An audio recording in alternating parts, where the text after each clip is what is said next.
Welcome to beat the street. तो हम यहाँ पे बात करने वाले हैं आज IOCL के बारे में, जिसके आ गए हैं रिजल्ट। और रिजल्ट मैं आपको बता दूँ बहुत ही शानदार आए हैं।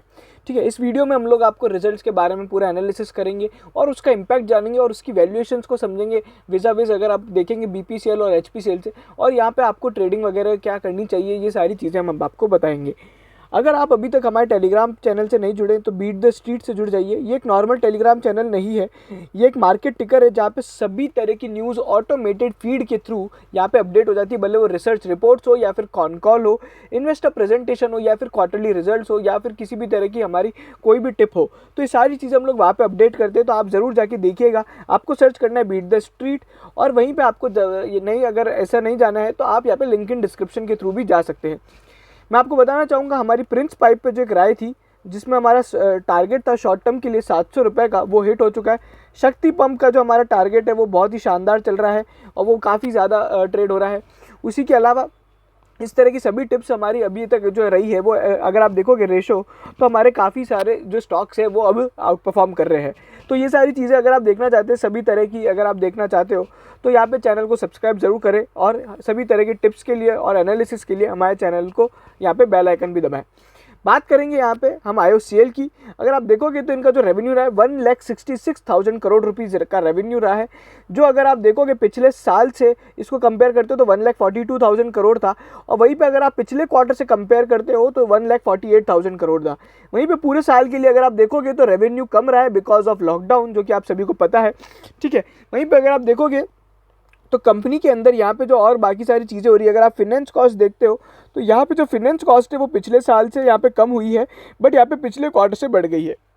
अगर हम बात करें यहाँ पे फॉरेन एक्सचेंज वगैरह लॉसेस की, जो यहाँ पे बहुत ज़्यादा होते हैं, अगर आप देखोगे तो ये सारी चीज़ें को अगर हम देखें तो फिर यहाँ पे आ जाते हैं प्रॉफिट। अगर आप देखोगे नेट प्रॉफिट, तो यहाँ पे जो प्रॉफिट होता है कंपनी को वो करीबन यहाँ पे जो प्रॉफिट दिखाया जा रहा है, net profit for the period 9,000 crore rupees के करीब है। जो पिछले साल जहाँ लॉस था वो अभी यहाँ पे इससे बढ़ गया है, और यहाँ पे अगर आप पिछले क्वार्टर से देखें तो इसको डबल प्रॉफिट हो गया है।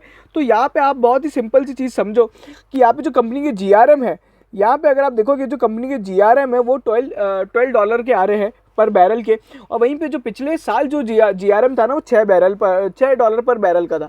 तो उसके कारण एक बहुत ज़्यादा इम्पैक्ट देखने को मिल रहा है, और यहाँ पे रिजल्ट ने ये जो एस्टिमेट्स थे स्ट्रीट के उसको यहाँ पे बीट किया है। तो यहीं पे अगर आप देखोगे तो पिछली बार एक जो मुख्य कारण था वो यहाँ पे एक एक्सेप्शनल लॉस भी था, जो कि यहाँ पे 11,000 करोड़ का एक एक्सेप्शनल लॉस था, जिसके कारण ये पिछली बार कंपनी लॉस में चली गई थी और वो सारी चीज़ें। बाकी अगर आप देखोगे पूरे साल का जो EPS बैठता है आपका, तो यहाँ पे 23 रुपीज़ के करीबन कुछ बैठ रहा है, और वहीं पर अगर आप देखोगे इसका प्राइस जो अभी चल रहा है वो करीबन यहाँ पे 105-100 रुपये के लगभग चल रहा है। तो यहाँ पे जो EPS बनता है आपका वो करीबन 5 के लगभग बनता है। ठीक है, 5 भी नहीं बल्कि 4 के लगभग EPS बनता है। EPS कैलकुलेट कैसे किया जाता है, आप यहाँ पे प्राइस को लो, अगर आप देखोगे और इसको यहाँ पे EPS से डिवाइड करो तो यहाँ पे आपको वो आ जाता है, अपना P रेशो आ जाता है। अगर आप देखें एक बार मैं देख लेता हूँ IOCL की करेक्ट शेयर प्राइस, जो अगर आपको मैं बता देता हूँ तो यहाँ पे IOCL की जो करेक्ट शेयर प्राइस है वो करीबन 107 रुपये चल रही है, और उसी के लगभग यहाँ पे अगर आप देखोगे P जो आपका बैठेगा वो करीबन 4.5 के लगभग बैठेगा। ठीक है, उससे भी कमी बैठ रहा है। तो ये सारी चीज़ें बहुत ही लो PE स्टॉक है, और ये यहाँ पे कंपनी ने 1.5 रुपीज़ का डिविडेंड भी अनाउंस किया है। तो अगर आप देखोगे तो 15% का डिविडेंड है पेड अप कैपिटल पे, और अगर आप वैसे देखते हो तो लगभग यहाँ पे एक अच्छा खासा डिविडेंड यहाँ पे एक यील्ड दे रहा है 1.5% की। तो ये यहाँ पे आपके रिजल्ट्स है। अगर हम बात करें यहाँ पे बैलेंस शीट के अंदर, तो बैलेंस शीट के अंदर यहाँ पे ओवरऑल एसेट्स कंपनी की बड़ी है। नॉन करंट एसेट्स की अगर आप बात करते हो तो यहाँ पे जो अगर आप देखोगे कैपिटल वर्क इन प्रोग्रेस भी ज़्यादा है, मतलब कंपनी एक्सपेंशन में लगी हुई है और ये सारी चीज़ें हैं। अच्छा, अगर आप देखते हो कंपनी की लाइबिलिटीज़, जो कि मैं एक इंपॉर्टेंट फैक्टर मानता हूँ, तो यहाँ पे जो अगर आप देखोगे नॉन करंट लाइबिलिटीज़ जो बैठ रही है वो करीबन 79,000 करोड़ की है, जो पिछले साल से बढ़ गई है। वहीं पे करंट लाइबिलिटीज़ की बात करें तो 1,62,000 करोड़ की है, जो भी पिछले साल से बढ़ गई है। बट कंपनी के पास यहाँ पे एक्चुअल में कैश कितना है, तो अगर आप देखोगे तो कैश यहाँ पे बहुत ही कम है। अगर आप कैश एंड कैश इक्विवेलेंट्स देखते हो तो यहाँ पे कंपनी के पास कैश कम है, तो यहाँ पे एक बैलेंस शीट पे यहाँ पे थोड़ी बहुत इश्यूज रहेंगे। बट ओवरऑल यहाँ पे क्या हुआ है कि यहाँ पे जो इक्विटी है, नेटवर्थ है बैंक की, वो सॉरी IOCL की, वो 96,000 करोड़ से बढ़ के 1,12,000 करोड़ हो चुकी है, जिसके कारण यहाँ पे जो डेब्ट टू इक्विटी रेशो है वो बहुत ज़्यादा इंप्रूव हुआ है। तो ओवरऑल यहाँ पे डेब्ट टू इक्विटी रेशो भी इंप्रूव हुआ है और यहाँ पे बाकी सारी चीज़ें भी यहाँ पे स्ट्रॉन्ग दिख रही है। कैश फ्लो स्ट्रॉन्ग होने के कारण यहाँ पे ओवरऑल जो परफॉर्मेंस है वो अच्छी दिख रही है। अब यहाँ पे हम थोड़ी और चीज़ें अगर मैं आपको बताऊँ तो यहाँ पे आप देखो, ये है ना कंपनी का बिजनेस है। कंपनी 3-4 तरह के काम करती है, जैसे कि आपको पता है पेट्रोलियम प्रोडक्ट्स निकालती है और पेट्रोकेमिकल्स बनाती है और अदर बिजनेस एक्टिविटीज़ करती है, जिसमें भी यहाँ पे पेट्रोकेमिकल्स के अंदर आपको सभी को पता है पेट्रोलियम रिलेटेड जो केमिकल्स होते हैं, ऑयल, ग्रीस वगैरह, वो सारे काम होते हैं। तो ये सारी चीज़ें, ये उनका बिजनेस है। ओवरऑल अगर आप देखोगे तो पिछले साल से अगर आप देखते हो, इसको कंपेयर करते हो, तो ये वाला बिजनेस सबसे ज़्यादा अफेक्ट हुआ है जो कि पेट्रोल पंप का था। बट वहीं पर अगर आप देखोगे पेट्रोकेमिकल्स के बिजनेस ने अच्छा परफॉर्म किया है, बिकॉज ये क्या इंडस्ट्रियल केमिकल्स है, इनकी नीड तो रहती ही रहती है। तो ये सारी चीज़ें हैं।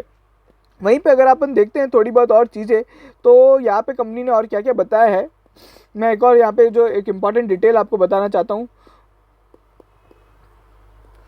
वहीं पे अगर आप देखोगे क्रेडिट रेटिंग जो है बैंक की, वो पिछली बार से और यहाँ पे अगर आप देखते हो तो यहाँ पे काफ़ी स्टेबल क्रेडिट रेटिंग रही है और यहाँ पे काफ़ी A1+ क्रेडिट रेटिंग है। तो ओवरऑल यहाँ पे क्रेडिट रेटिंग में कोई प्रॉब्लम नहीं है। और वहीं पे अगर आप देखोगे तो डेब्ट टू इक्विटी रेशो जिसकी मैं बात कर रहा था, जो इंप्रूव हुआ है, वो 0.93 हो गया है। ये सब भी चीज़ें स्टैंड अलोन बेसिस पे दी है। अच्छा, यहाँ पे जो डेब्ट सर्विस कवरेज रेशो, ये जितना ज़्यादा होता है उतना अच्छा होता है। तो वहीं पर अगर आप देखोगे तो वो 5 टाइम्स है। वहीं पर इंटरेस्ट सर्विस कवरेज रेशो भी है, वो यहाँ पे 11.42 हो गया है। अगर आप देखो कि नेटवर्थ यहाँ पे 1,10,000 करोड़ की नेटवर्थ है, बट ओवरऑल जो अपन ने नेटवर्थ देखी थी वो लगभग करीबन 1,12,000 करोड़ की है। अगर आप देखते हो इसको यहाँ पे कंसोलिडेटेड बेसिस पे, तो अपने को वही यहाँ पे देखना है। और जैसे कि अपन यहाँ पे अगर इसको देखोगे तो यहाँ पे 1,12,000 करोड़ की इसकी नेटवर्थ है। बट वहीं पे अगर अपन देखते हैं अभी यहाँ पे मार्केट कैप कितना है, तो इसका मार्केट कैप है 99,000 करोड़ और इसकी नेटवर्थ है 1,12,000 करोड़। तो आप समझ लो कि ये अपने बुक वैल्यू से कम पे ट्रेड हो रहा है। ठीक है, अभी ये वाली बुक वैल्यू सही नहीं है। ठीक है, तो कुल मिला के स्टॉक है ना बुक वैल्यू से कम पे ट्रेड हो रहा है और यहाँ पे हाई डिविडेंड स्टॉक है और लो पी स्टॉक है, low price to book ratio है इसका। और वहीं पे अगर आप देखोगे रिजल्ट्स काफ़ी अच्छे हैं और इसको अगर अपन Q-on-Q बेसिस पे भी देखते हैं तो कंपनी ने अच्छा परफॉर्म किया है। बट ऐसा नहीं है कि यहाँ पे कंपनी है ना हमेशा यहाँ पे जो इनका पी रेशो वगैरह है हमेशा इसी तरह का रहा है। अगर आप देखोगे तो IOCL अभी अगर आप देखोगे तो ये पिछले 5 साल का ग्राफ है। बट यहाँ पे अगर आप देखते हो जो पिछले 1-1.5 साल से इनका जो पी चल रहा है उसमें यहाँ पे सबसे कम रेट पे अभी ये चल रहा है। अगर आप इसको देखते हो तो यहाँ पे जो पी है वो 4 रुपये के पी पे आज तक बहुत ही कम बार ट्रेड हुआ है। अगर इससे पहले जो यहाँ पे ट्रेड हुआ था वो करीबन यहाँ पे फरवरी 2018-19 में हुआ था। तो यहाँ पे एक चीज़ है कि यहाँ पे ये पी तो सुधरना चाहिए।